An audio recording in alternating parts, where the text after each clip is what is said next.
Do you want to make better tasting coffee today for free? These are 3 ways that you can improve your coffee even if you're a broke student like myself.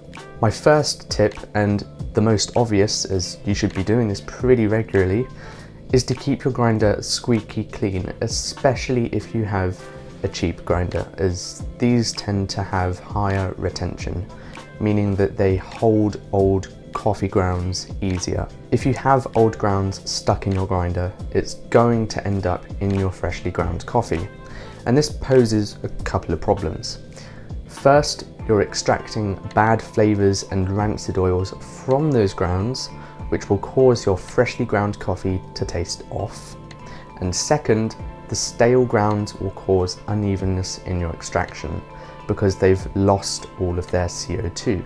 And CO2 makes it harder to extract coffee. So if all the CO2 is gone, it means that the water can pass straight through and it increases the chances of channels forming.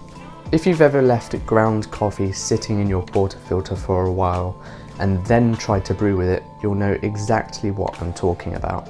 Stale coffee extracts much quicker than fresh coffee. So to prevent all of this from happening, give your grinder a frequent brush to prevent buildup so that every single shot tastes as fresh as possible. My second tip is to use RDT, the Ross droplet technique. RDT is where you spray a fine mist of water onto your beans before grinding.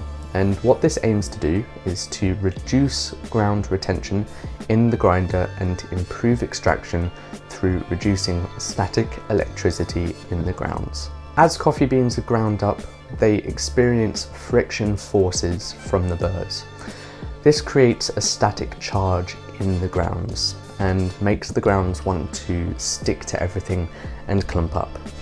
We don't want clumps or mess, so by using water, which is conductive, you allow the static to dissipate out instead of sitting in the grounds. This not only keeps your grinder clean and prevents clumps from forming, specifically clumps of fines called electroclumps, but science has shown that it also slows down the flow of your espresso, meaning that you can grind coarser and thereby improve the evenness of your extraction.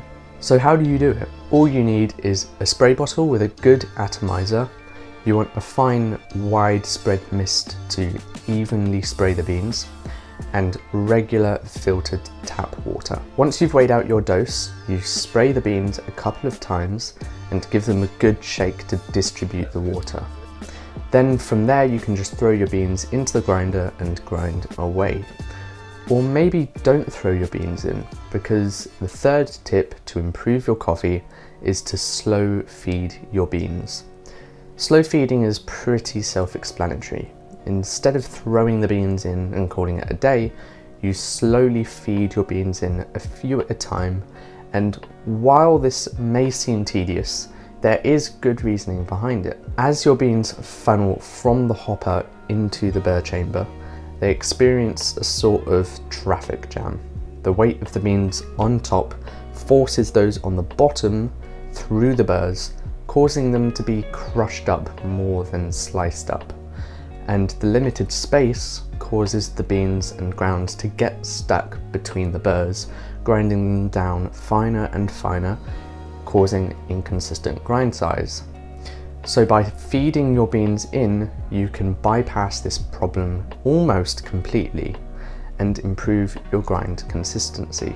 Even on a budget, you can still improve your coffee through keeping your equipment clean, being thorough with puck prep, and using all of the tricks at your disposal. And that's all for this video. If you feel that I've helped you improve the taste of your coffee and the evenness of your extractions, then please leave a comment down below.